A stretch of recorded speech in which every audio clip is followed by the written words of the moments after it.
Okay, so welcome back to Pulps and Culture for February 12th, 2019. We're doing A Beautiful Mind now. 2001 was really the first year I was really invested all year because of Lord of the Rings, which is a movie that really got me interested in cinema, and then Gosford Park, which is one of my favorite movies of all time, were nominated for Best Picture. Gosford Park, especially, it's been a big part of my life. I do like A Beautiful Mind. I have several problems with it. It's nowhere near in the league as either as any of the nominees, if I'm remembering correctly, because Gosford Park and Lord of the Rings was definitely better.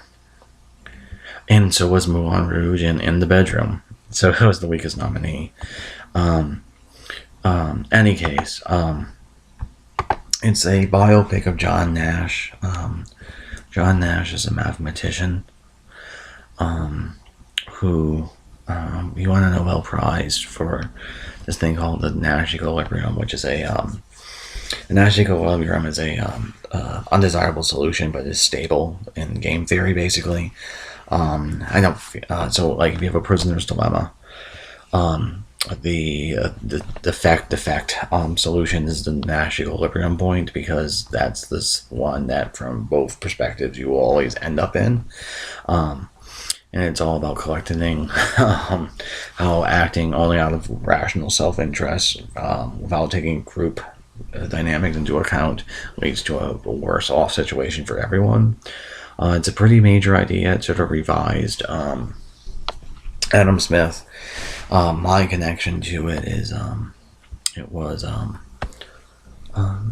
it's connected to Hobbes theory, Hobbesian theory, because they're starting in the 60s, 70s, whenever Logical Leviathan was written, it became fashionable to interpret the Hobbes' state of nature as a rudimentary form of game theory, with it being a prisoner's dilemma.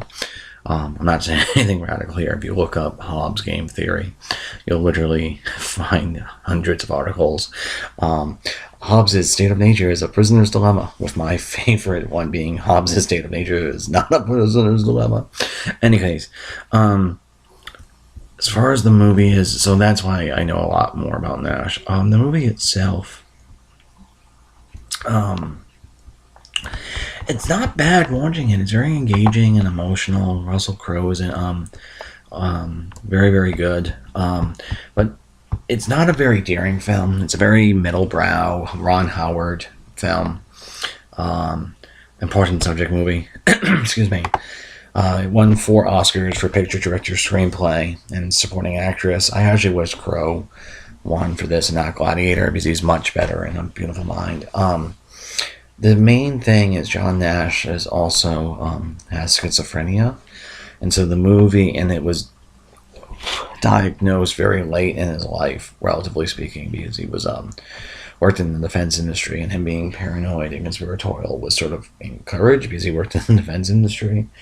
And so the movie actually doesn't let you know that he has schizophrenia, and so he has, let me bring up the trailer, I'm talking about this. So the sort of the main twist, or the main thing that's interesting about this film, is it tries to place you into this projective consciousness of Nash. And so there's several characters, Charlie and Parks, who are delusions, but you don't know that when you first see them. They just think if you're watching the movie again, it becomes obvious that they're delusions, because of the way in which the screenplay and Howard hide that, also being somewhat accurate to schizophrenia, because in schizophrenia, full-blown visual illusions don't happen all that often. It's mostly auditory, so like Charles and Park always, you hear them before you see them in every case, which is somewhat accurate. In any case, that twist actually works for me. I think it's actually really clever. And it really just put you into the sort of the headspace of being paranoid. I don't think it's necessarily a good representation of schizophrenia per se. I'm sure there's that. But the thing is, the movie very much sort of whitewashes Nash the figure by doing being so middlebrow. Um, because one, he had affairs. He was arrested a couple times for public indecency because he experimented with men. Um, he was possibly anti-Semitic. That stuff we're not entirely sure about.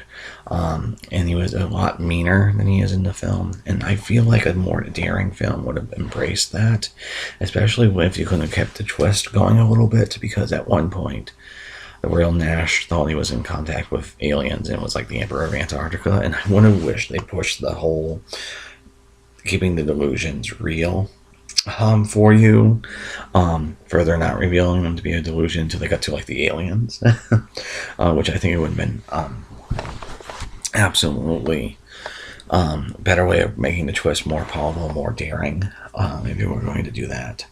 But again, it's not bad because what's there. It's bad because it's just not as good as it could have been by being more daring and not dealing with some of the thornier issues. Because in a lot of ways, and this is what I'm going to show this scene, it takes more like the inspiration of Nash being a mathematician, awkward geek who has schizophrenia, and then trying to moving it into a conventional love story, because it's mostly centered around Nash and his wife, played wonderfully by Jennifer Connelly, getting married. In this scene is the proposal. He's going to try to explain the nature of love here and whether or not he's sure, because he's unsure.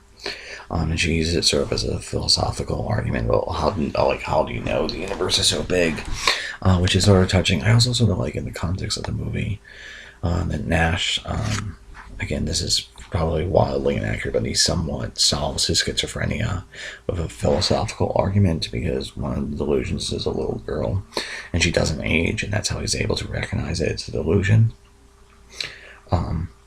Which, again, that's not really how it works.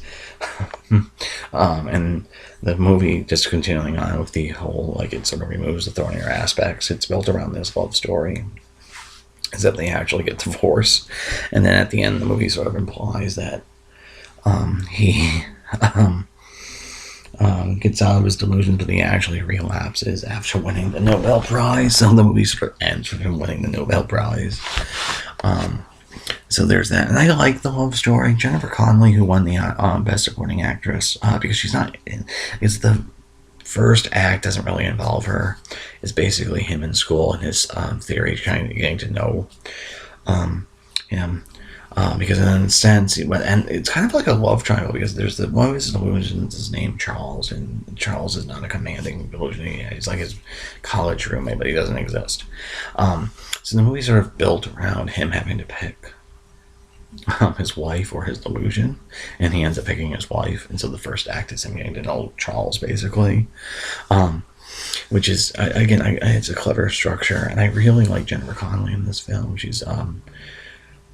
She's very touching, and then also, like, there's a couple of scenes where she isn't just a supporting wife, in the sense that she expresses that she wishes maybe she should have an affair, and that she feels guilty, and that strikes me as very, very resonant, and everything like that. I also like the film demonstrate some of the game theory stuff, like that scene in the bar with if we go all after the blonde, that's sort of fundamentally misleading in terms of the game theory, but it's kind of a good middlebrow popular way of demonstrating at least what a game would be.